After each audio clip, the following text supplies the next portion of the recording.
Good morning, everyone. Welcome to Contemporary Issues class. Thank you for coming out again today. We are pleased to have our resident attorney counselor, Jeff Klaus, with us today, retired. Yes, you will say that so you won't get additional clients. Yes. Because then I can't help you. Then you can't help anymore, okay? Retired and recovering attorney, Jeff Klaus, is with us today to discuss the Constitution. Jeff and I were talking recently about some folks who think the Constitution should be rewritten.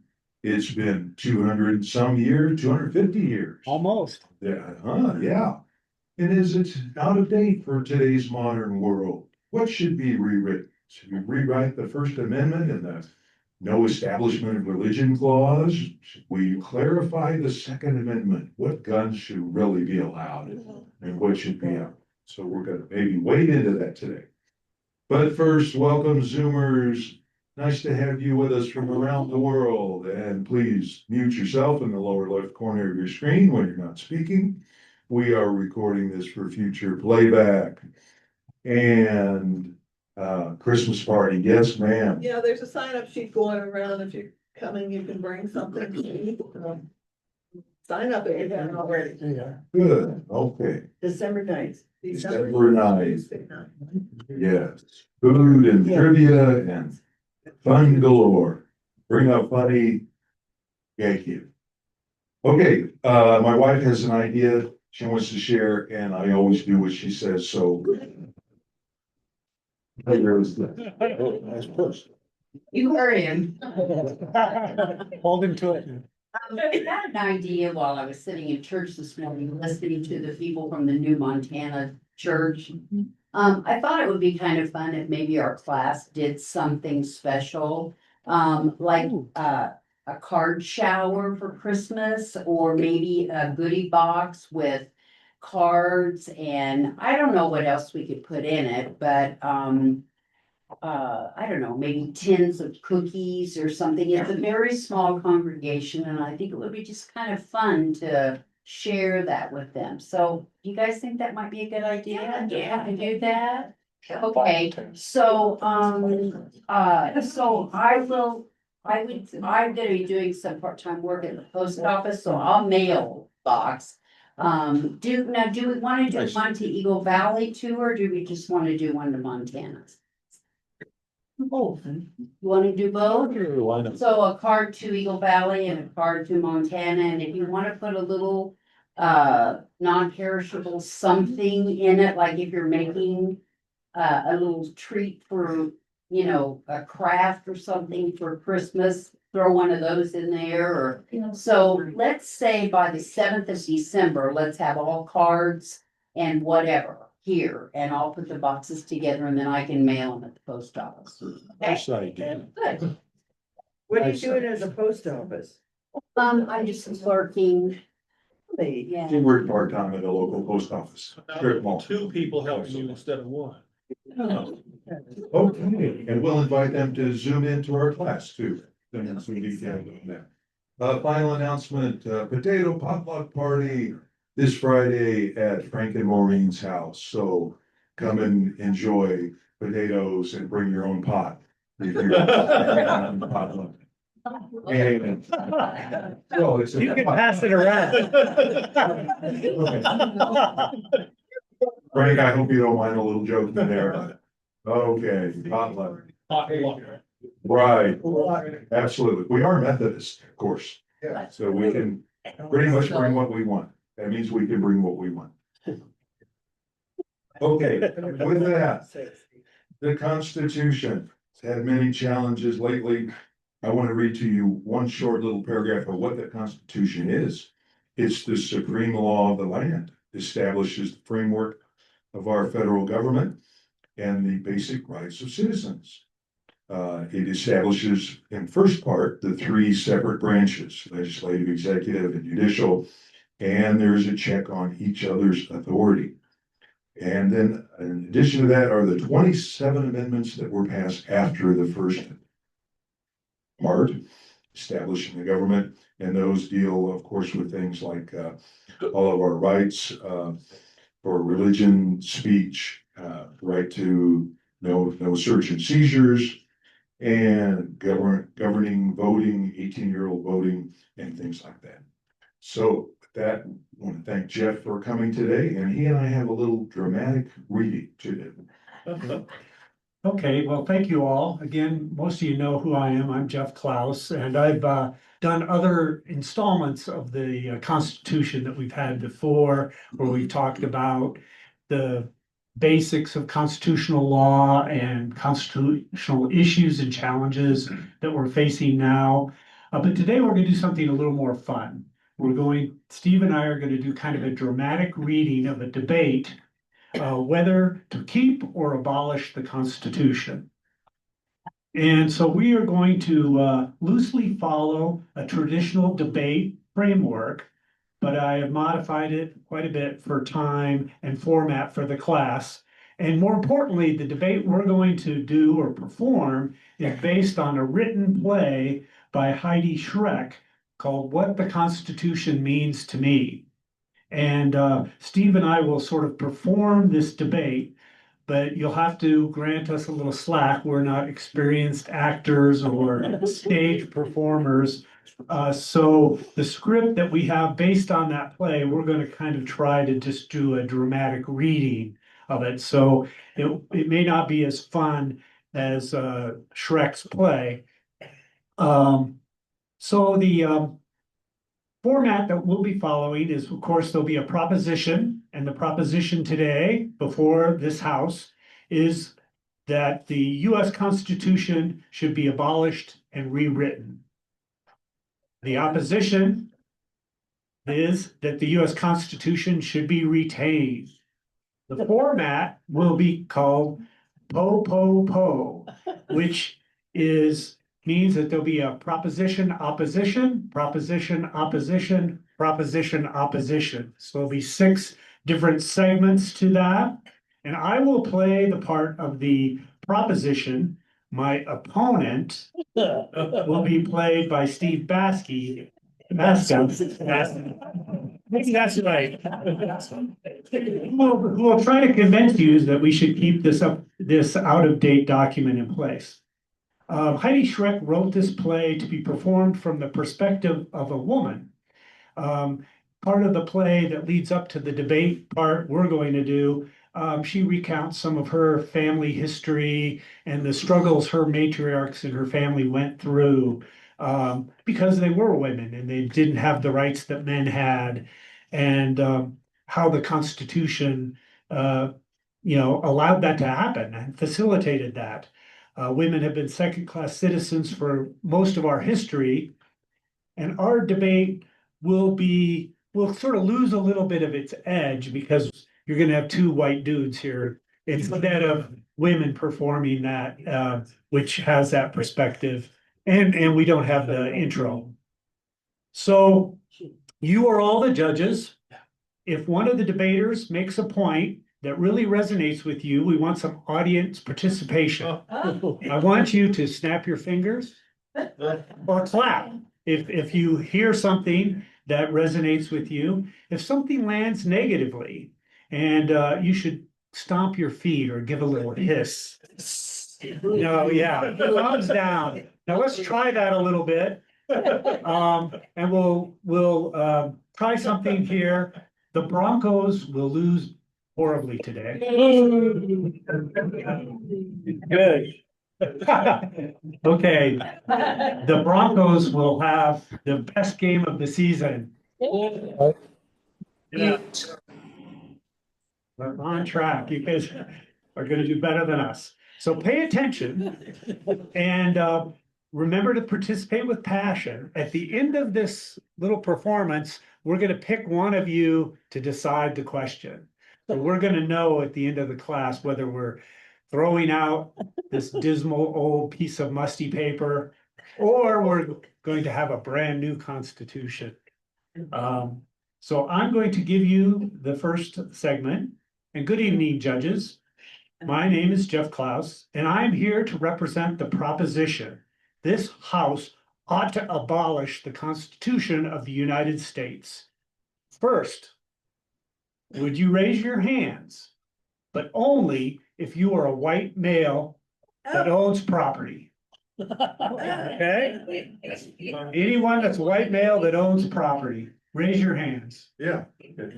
Okay, that's not even half. How would the rest of you like it if these guys went out into another room and then decided everything for you and all of us without any participation from the rest of you? How would you like that? Oh, no.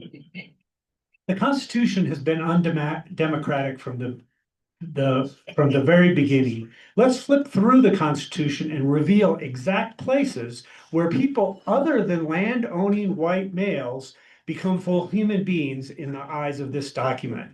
The 13th Amendment, ratified in December 6, 1965, finally abolished slavery and gave the blacks the right to freedom, not even to citizenship.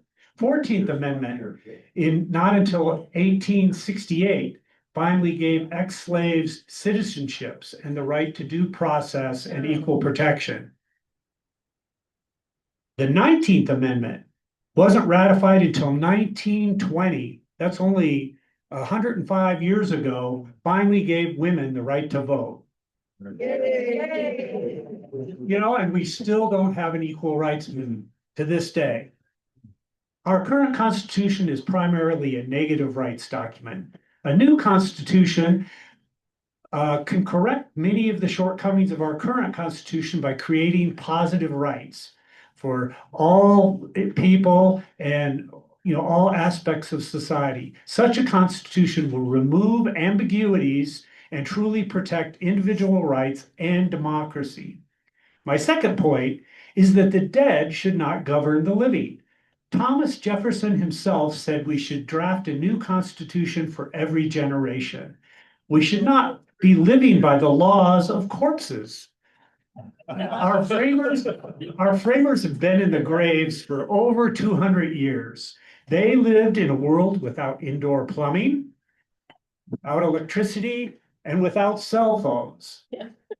So why should we let these people decide all of the things that implicate our lives to get together? Even George Washington died because he had a cold and decided to treat it with bloodletting, which I think Robert Kennedy is going to we should be looking at the world with our own eyes, deciding what we believe to be right and wrong, and not going back 10 generations to try to find out what Alexander Hamilton might have done. It's as if we are being ruled by zombies. I say, in zombie law now. Thank you, judges. Yeah. Hello, judges. My name is Steve, and I'm here to oppose these ridiculous comments by my opponent. He quotes Thomas Jefferson, who said that the dead should not govern the living, but Thomas Jefferson is dead too. So why should we be listening to him? The proposition also says he wants to make an all-new constitution, but who gets to make this new, perfect, utopian constitution? The reality is that any new constitution will be made by politicians. And since Congress is still made up of mostly, yes, Congress is still made up mostly of older white men, what are the chances they would write a better constitution? I'll tell you, it's about 1,000,000 to 1. My first argument is that the Constitution is key to our liberation. We have the oldest active Constitution in the world.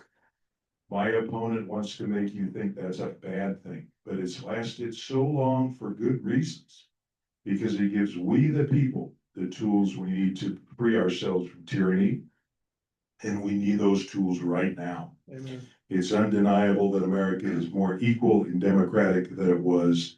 It's undeniable that America is more equal and democratic than it was It's 250 deniable. years ago. In fact, 150 years ago, it would have been illegal for women to participate in public debates. It is because of this Constitution we enjoy democracy, not in spite of it. The great abolitionist Frederick Douglass has more reason to hate the Constitution than most Americans, and yet he supported it. Because he said, quote, "It contained the means to mount a critique of slavery from within. The Constitution remains the means for us to critique our current shortcomings also." Judges, a zombie is a being who has no connection to their past. They think about one thing, eating brains. If we throw away our history, we are the ones who will become the walking zombies. Thank you. All right, simmer down. My opponent argues that our country is more equal and democratic than it was 250 years ago. However, we are no longer considered a full democracy. That's right. In 2017, we were demoted by the International Democracy Index. We fall below countries like Spain and Uruguay. And I bet we would all agree that that rating has fallen even further since the events recently, since 2017. This is because voter suppression is rampant and is basically just endorsed by our Supreme Court. Gerrymandering, which you've heard in the news recently, is rampant, and it was also recently endorsed by our Supreme Court. 2 presidents in the last 20 years didn't even win the popular vote. What kind of democracy is that? Because the Electoral College is an impediment to democracy, that's going to happen more frequently. We also have 9 unelected individuals, justices on the Supreme Court, that have decision-making powers over our basic human rights. That's an outsized power that they hold. And every day, this country, this Constitution fails to protect the rights of communities of color, LGBTQ people, people with disabilities, immigrants, indigenous people, and still women. I submit to you that our democracy is on shaky grounds. Well, wait a minute. Where do you think we'd land on the democracy index if we abolished the Constitution? Look, I don't know about tomorrow. Don't you think we'd be lower than we are now? Look, if we don't make fundamental changes, the course we are on right now is not good. But you do believe now is the right time to abolish our Constitution, like right now? Well, I never said we should do it right now, but Well- sooner than later would be better. Well, when should we do Tomorrow. it? I agree that we move backwards on some issues, but we all know there are ebbs and flows toward progress. This brings me to my next argument, that if we abolish the Constitution, we risk sending the country into complete chaos. Our country seems more divided now than it ever has been. The only thing holding us together right now as Americans is faith in this document. We may choose to interpret it differently, but without it, we risk complete collapse. If we abolish. Thank you, very much. If we abolish the Constitution tomorrow, here's what would happen. Same-sex marriage would be illegal in 14 states. Abortion would be illegal in 30 states. And segregation would technically be legal in 32 states. Judges, this document's the only thing protecting most of us right now. Abraham Lincoln said that people should not throw out the Constitution, but throw out the men who abuse it. But hold on. Judges, my next argument is that our Constitution is obsolete because of the Electoral College, as I mentioned before. It was a compromise in 1787 necessary to get all the states at that time to give up some of their sovereignty.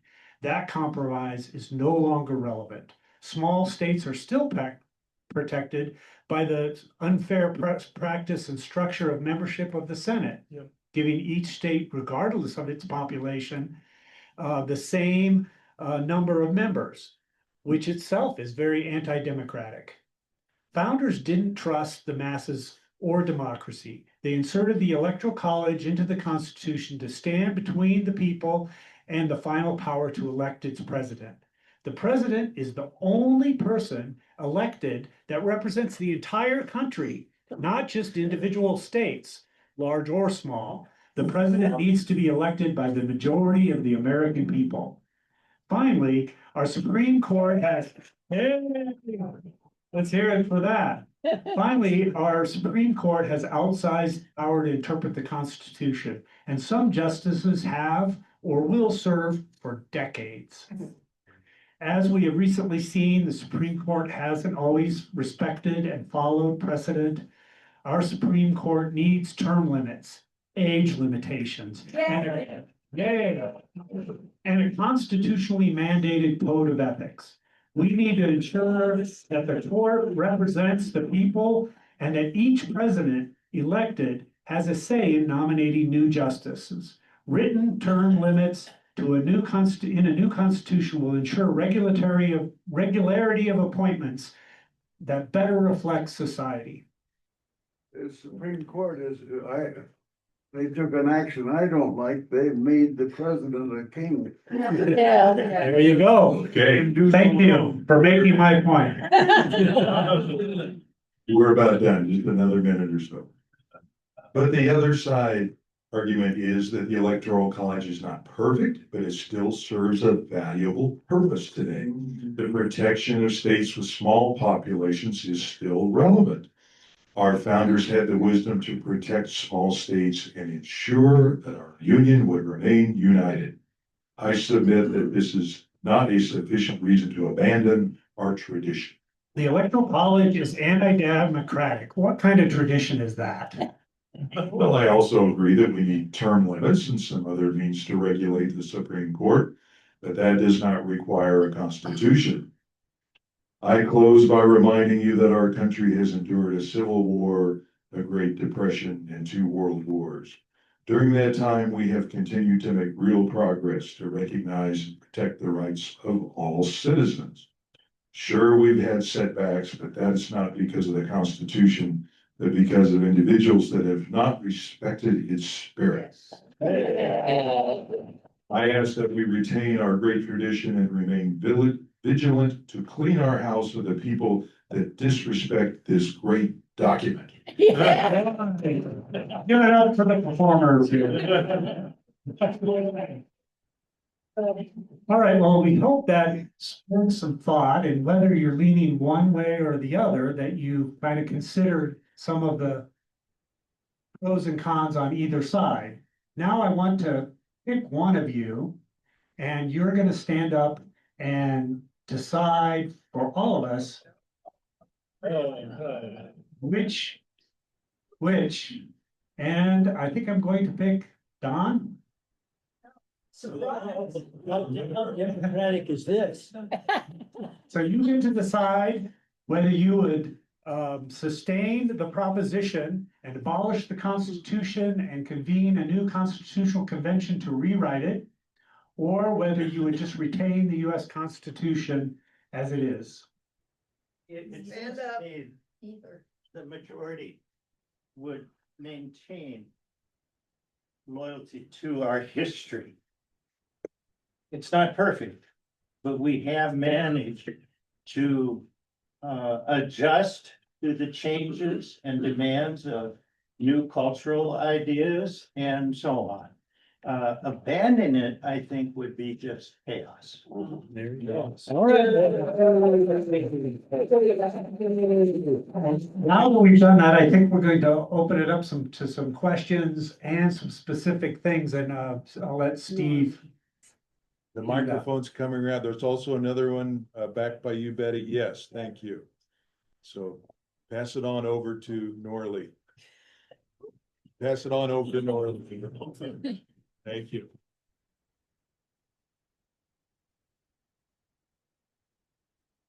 All the buttons are covered. Right, Are we that silly?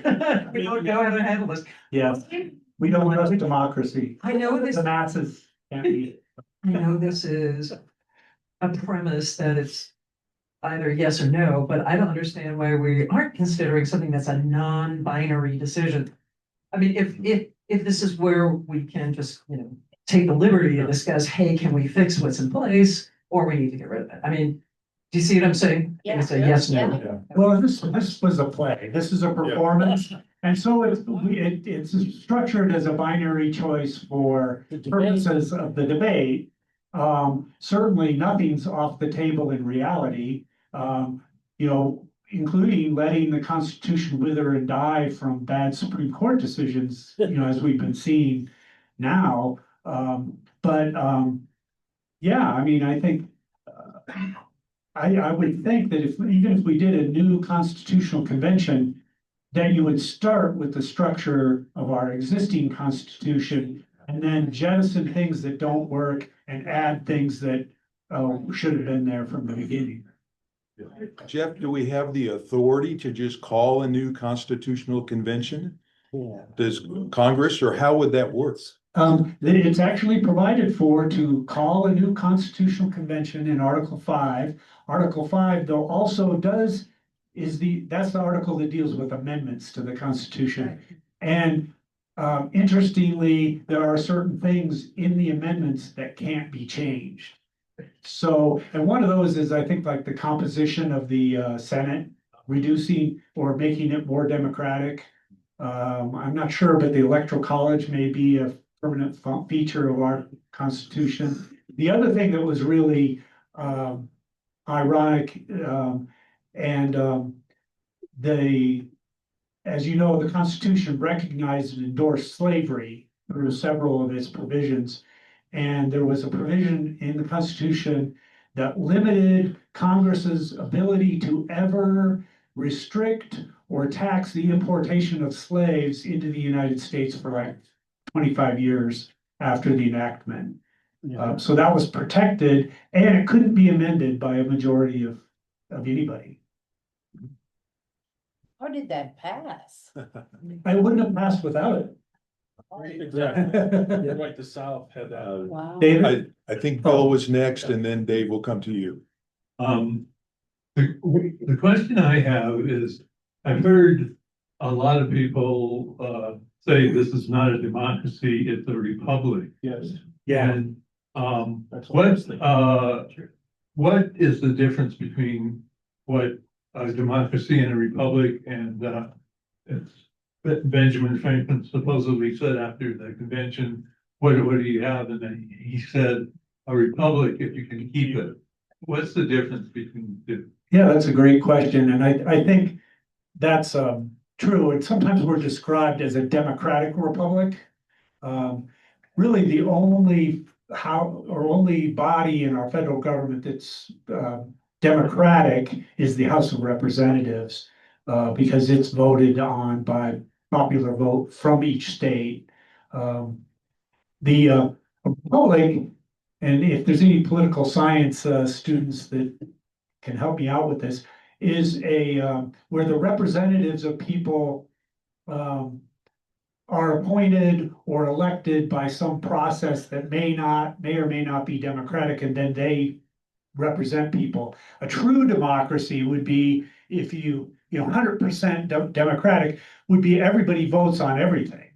You know, and we could do that with the internet now. We could vote on everything Congress votes on. We don't need Congress. We could just have polls, and as some way that you could do that.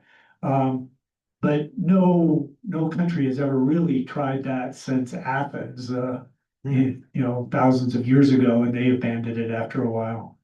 Interesting. And so the question was, do we abolish it or keep it? But I would say that's not the real question. The real question would be, we would first form the new one. Yeah. Right? And so we're not instantly letting go of everything, right? Form the new one with its modifications, then I would think people would get excited about that. And then we'd be replacing it. yeah, and I think that's a good marketing strategy. And the way it would probably work is you live and be governed under the current Constitution until a new Constitution is written and ratified. So you wouldn't be living without any constitution in the interim. Yeah. Just like when they did this current constitution, before that, we had Articles of Confederation.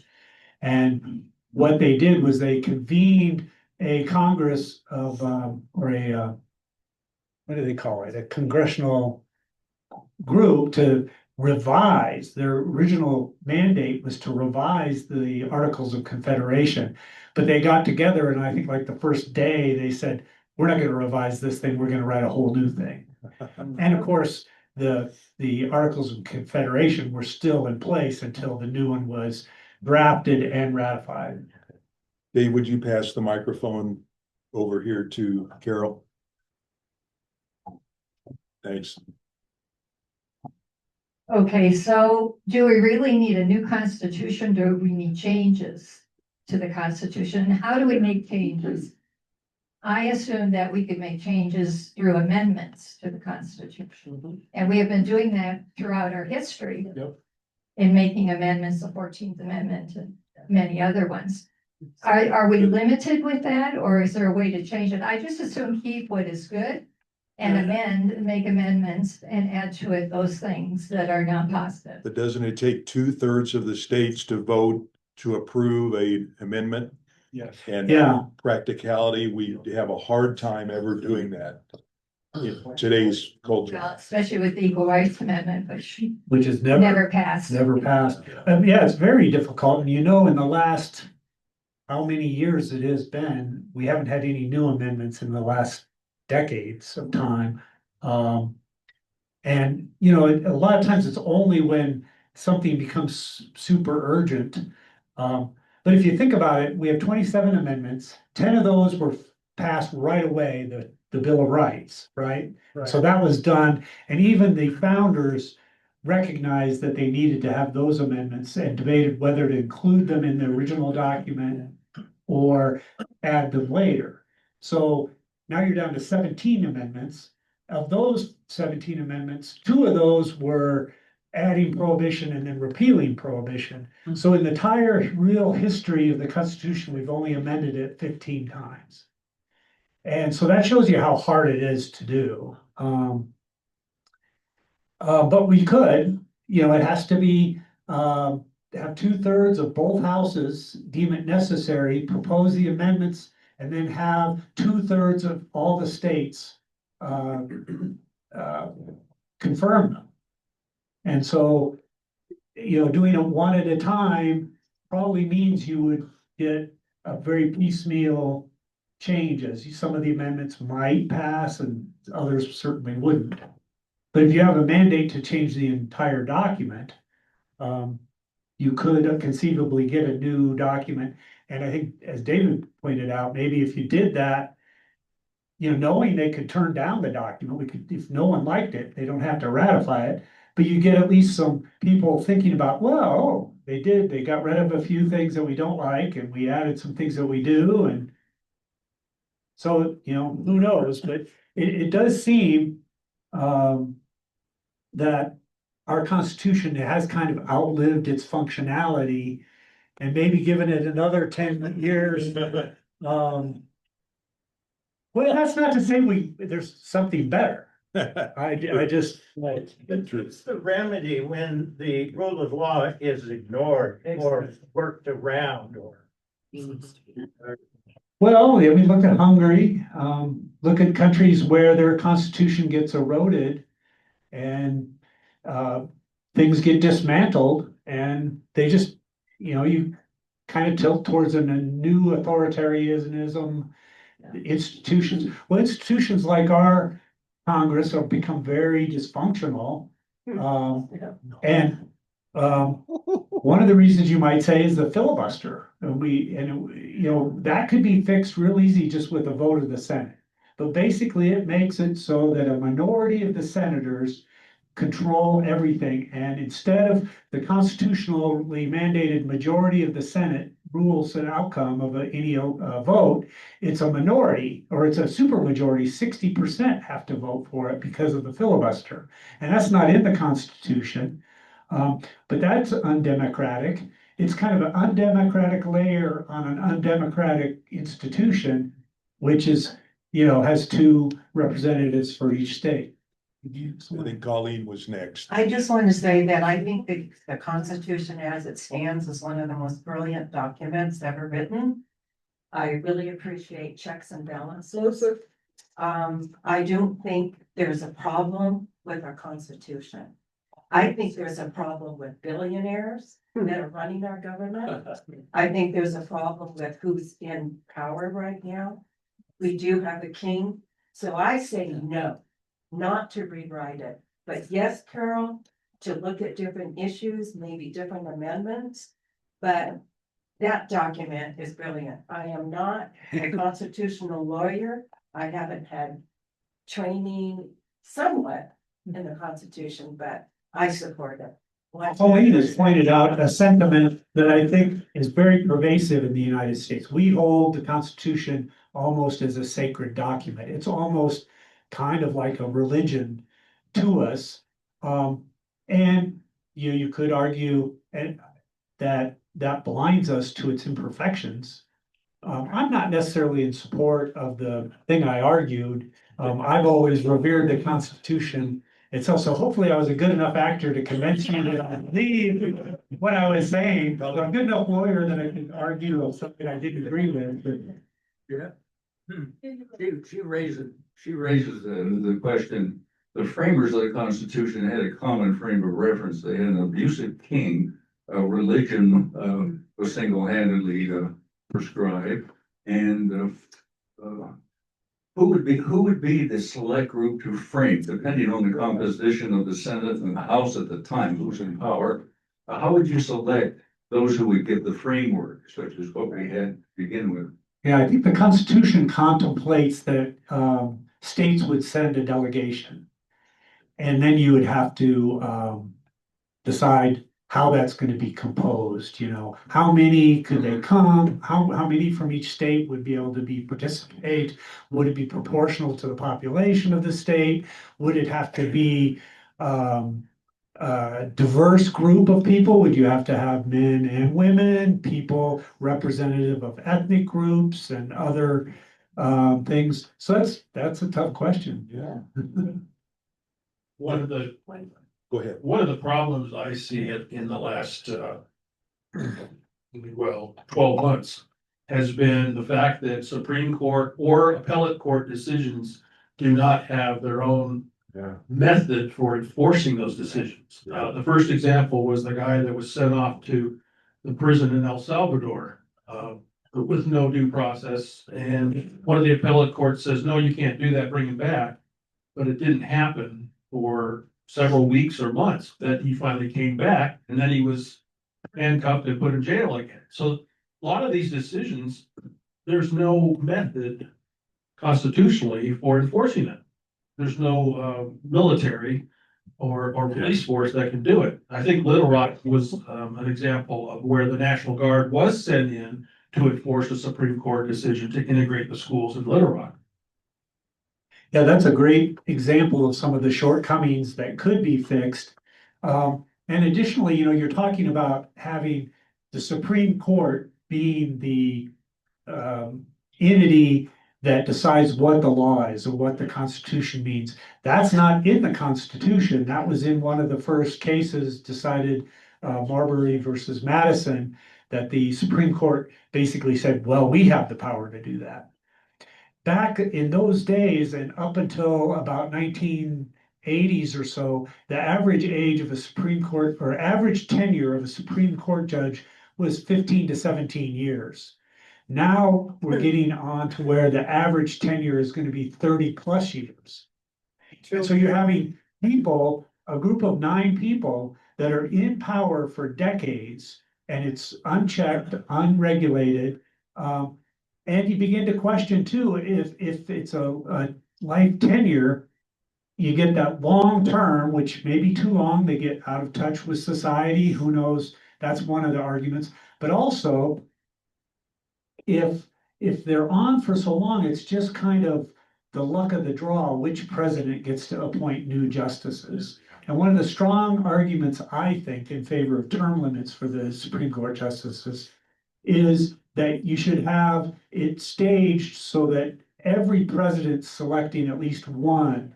Because then over time, you're gonna have a better representative of what society has elected to be, represent their views. And so the composition of the court would be different than it would be if you have one president get to like elect 4 or 5. And then you have what we have now, where it was kind of cherry picked for a certain outcome in a certain case. And then that consequence spills over to other things, but. Yeah, another specialty area is the unlimited pardon capability for the president. I think right now, the president could walk down the Kansas City, our most tight federal detention center, and let the whole gang go. I mean, serial killers, rapists, murderers, people of almost undescribable moral depravity, and let them all go and not be able to retry them even. Yeah, no, I think that's exactly what the Constitution provides for, and it would be, the tradition has been, it's never been abused to that degree. But right now, we're kind of seeing some pardons where, it looks like granting of kind of really troubling political favors. I mean, it's always been political, but Seems like more than ever. Pass the microphone back to Jim in the green shirt, please. And I'm gonna tell Zoomers, I'm gonna come to you in just a minute and give you a chance to weigh in. So please be ready with your questions. Jim Barton. When something that Steve said in his role earlier, that when you don't like it, throw the bums out. It seems to me that the unspoken elephant in the room is that Supremes currently are much likely to go with the originalist textualist argument as far as what the Constitution is. And like Scalia said, it's dead, dead, dead. So that really, I think, is where things really pivot. That is the Constitution a dead document, and do we need to live as if it's 1780? Or is it a living document that's open to interpretation? And I think until we really come down and explain that, we're going to be spinning our wheels. an advantage to a new constitution is you could explicitly state that. And you could explicitly state that the Constitution is supposed to be interpreted in light of the circumstances of pending cases before real people in real time. But as long as the Supreme Court is composed of the people it has now, the tendency is going to be for originalist construction and that it is a dead document. Okay, One thing I'd go like to ahead, bring Colleen, up then we're gonna go to Zoomers. real quick. Sure. The evangelical Christian nationalist movement is so strong. So if, let's say, a new constitution was written, that evangelical movement would be in there just like they were with Project 2025, and they do it again. Yeah. So. Good point. Okay, Zoomers, anybody, would you like to? Grant, go right ahead, sir. I see your Okay, hand. just one comment, and then a question. Generally speaking, I think that our guest is right, that we're not a true democracy. In a true democracy, if I were on the minority, and I had 49 people that all had bicycles, and 51 people didn't have bicycles, they could vote to take all of the bicycles away from us. And so that's where the checks and balances are really what is great about the whole thing. And then the second question is, what is I'm sorry, his name escapes me now. What is his favorite lawyer joke? I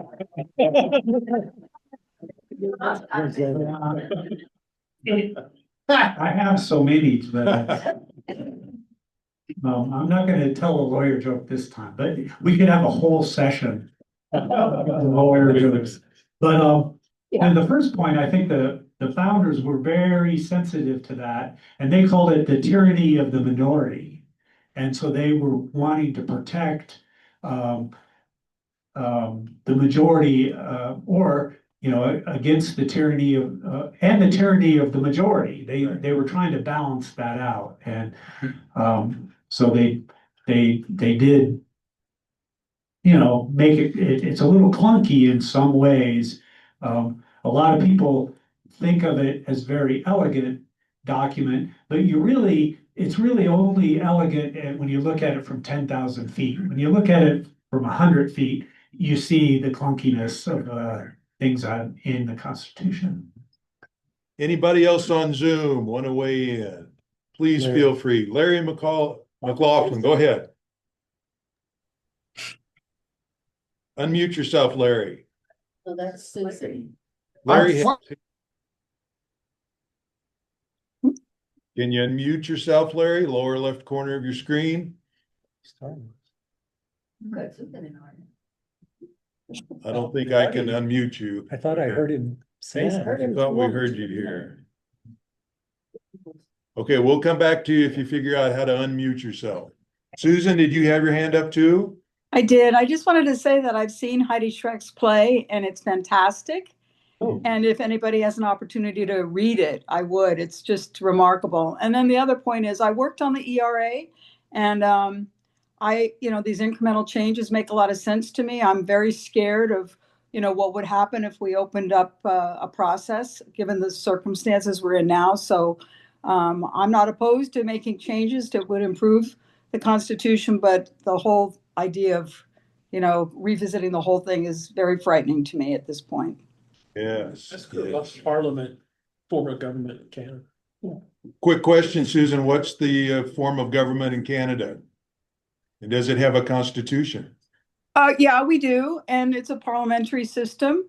And one of the differences I see here is that our thresholds are much higher, even in local organizations and a homeowners group or whatever. It's not just a simple majority. I mean, it's more like 80-90% that's required to make changes. So there's a much different kind of approach to the checks and balances. Okay. Larry McLaughlin, were you able to unmute? I am unmuted. The question is, do either of you think any of us will still be alive when the next amendment is given to the Constitution? I think it'd be very hard to change anything in today's. Who's the youngest person here? Youngest, yeah. Define young. Okay, there's your answer, Larry. We don't think it's gonna happen anytime soon. Bill's had his hand up and then Gene. One thing that I think has really been mischaracterized is the electoral college, or at least hasn't been referred to in a more complete sense. From what I know, and this is from a lot of different sources, the electoral college was basically a sop to the southern state. That's why it was, because they had a smaller population, and it also included the idea of that the slaves, there were 4 million slaves at least, could be, if a white man owned a slave, that could be 4/5 of a vote. 3/4, 3/5. 3/5. Okay, I'm sorry. Thank you for correcting me. No, it's 3/5. But the electoral college basically is the tyranny of the minority. And I remember I had a Democratic sticker in my car. Somebody said to me, "Do you really believe that?"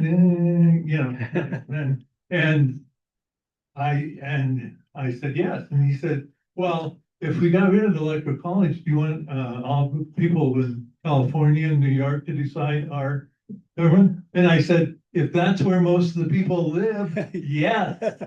And so, Good point. so the baloney is with all the red states. It's like they should have. It should really be a popular vote. And the baloney, they have more weight. The minority really is abusing them. Yep.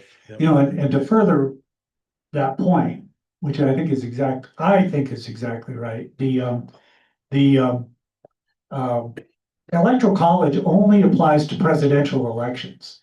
And as I said in my proposition that the president is the only elected official that represents the entire country. So he really should be a representative of the most people, not some insular thing. And another thing about the Electoral College, there was a deep distrust really of democracy among a lot of our founding fathers. They liked the idea of it, but they didn't trust the people. They didn't trust true democracy. They thought elites should decide things. And so the Electoral College, as originally written, wasn't like it is now, and has evolved. It was each state delegation appointed people to the Electoral College. And it wasn't necessarily had to be based on votes from the state. The states got to decide. Fortunately, evolved where almost all states elected their delegates based on the popular vote within their states. But along with that, they do it on a winner takes all system. So even if you're a big state and the vote is 1% one way or the other, all the delegates go to the one that got the 1% more. And so that can create some problematic things with how that works. It's been there are 2 states that do a proportional, Maine and Nebraska.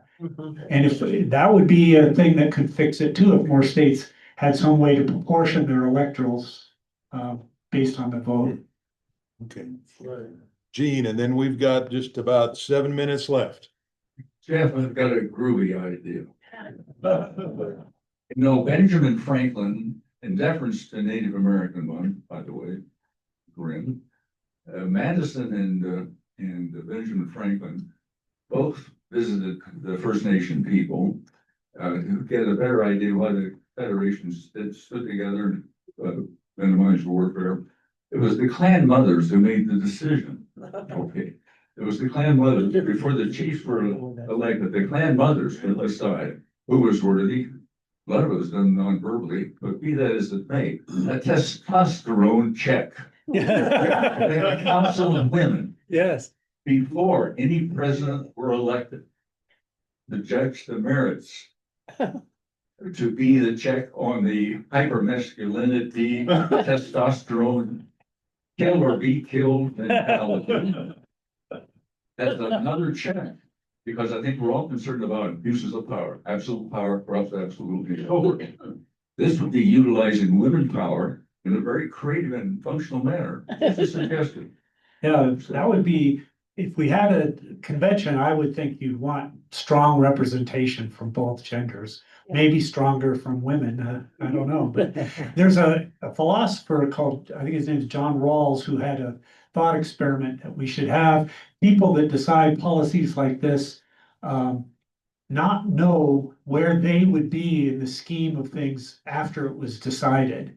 And so it would be much more fair if everyone that was deciding a decision didn't know if they were going to be the beneficiary of a new law or not, where you'd end up on the economic scale, because then you would want to make it fair for everybody, because you wouldn't know where you would be. And if you could create a body that had that kind of impartiality, you would maybe get a better decision. Good. While the microphone's being passed, quick question, Jeff.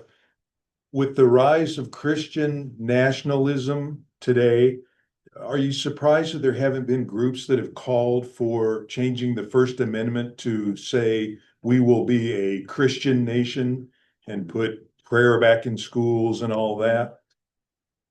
I haven't heard of any groups seriously proposing that. I haven't either, but I kind of think that a lot of Christian nationalists think that's already what the First Amendment says. They thought they were. They thought everybody was Christian, so it wasn't a. I don't think they believe in the wall of separation. So they don't really see a need for change. Yeah. A constitution. Okay. We do now. Okay, thank you. Yeah. I went to Europe in 2004 with a group of high school students, and our tour guide was from the Netherlands, spoke 5 languages. He said back then, 21 years ago, that your Congress can't get anything done. because they're always running for reelection. So I wish the House of Representatives would change their term from 2 years to 4 years. I mean, Hamilton was for a president elected for life, right? Wasn't that Hamilton? Yeah, he was he wanted actually a king. Yeah. He wanted, So these congressmen are always running for reelection, and this is where the big money comes in. Someone mentioned earlier about the corporate money controlling those elections. So with only 2 years and always running for reelection, they can't do any real long-term strategic planning like they can in Russia or China or other autocracies. Yeah, and a new constitution or a greatly revised constitution could also decide, who gets to donate the money, and maybe decide what First Amendment rights really mean in terms of political speech. And not just political speech like you and I talking, but political speech in terms of us getting out our wallet and spending money. As a focus on the electoral college peculiarities, imagine if tomorrow we gave every Indian tribe in the United States 2 electors, essentially made them a state. So there'd be the Potawatomis, the Navajo, the Cheyenne, and in short order, there's enough Indian nations that they would have absolute dominant control of. Right. But you remember in the original constitution, the indigenous people did not have a vote. And they weren't even included in the population of the states where they resided in for determining how many representatives were in the House. They weren't even counted. Corinne. Constitution, corporations are not people, my friends. You missed it on that one. But we are the corporate states of America, and I think that's gotta change. Gotta get the billionaires out of the elections. One person, one vote. What a concept. We've got just a couple minutes left. I want to ask our cultural anthropologist, Professor, would you pass the microphone? What you think of this whole issue from a cultural perspective? A terrific presentation by you two fellows and the comments. Yeah. I really learned a lot, really appreciated it. All I can say is I'm not an expert on this topic. If there were 2 amendments I would look at modifying, would be the one that has to do with the militia and gun control and that kind of thing. And then the electoral college. I mean, those would be the 2 I would focus on. I basically would keep the Constitution. But my concern is anthropologically, so many, such as African nations, almost on a whim, the president or dictator says, we got to change our Constitution. And they sit down and over a week and a half, they write a new Constitution without proper parliamentary or human involvement. It is tragic. And that happens time and time again. Abandon one constitution, put in a new one. So the fact that we're dealing with these inputs that we value, bless us. good point. Who's in the back? Susie, go ahead. 7 o'clock. Oh, tonight at 7 o'clock, Ken Burns on PBS has the American Revolution. Yeah. So everybody, since we're discussing this, should really, it's like a 4-part series. It's 2 hours a night. 6 nights. So it's on PBS at 7 o'clock. So that would be great to watch that. I'd just like to say in closing, I think we should all feel really blessed that we live in a country that we can have this kind of conversation, and we all belong to a congregation that allows this kind of gathering of us, of not exactly the same minds, and really just consider all the possibilities. What a blessing. Absolutely. What a Very good. democracy is. Right. Not a republic. Okay, real quick, Ann and then Sharon, and then we gotta go. I think it'd be great if this kind of debate was on YouTube. And it was. It will be. It will be this afternoon. Thank you, Sharon. Why can't they control political contributions to the elections? Because all the money comes from corporate. Why can't they have a set amount and limited. Well, we could if we voted on it, Yeah. but we can't if this current Supreme Court votes on it. Supreme Court said that people, Supreme Court said that.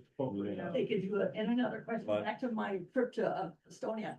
Everybody votes by the internet. They don't go anywhere. Yeah. Our whole country is on the internet and they vote by internet. Vote by internet. That's un-American. That's a whole other issue.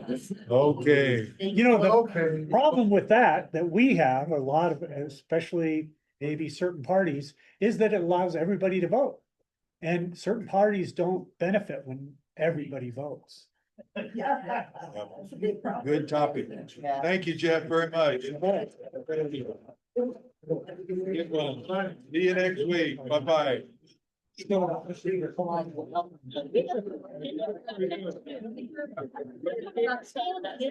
Yeah.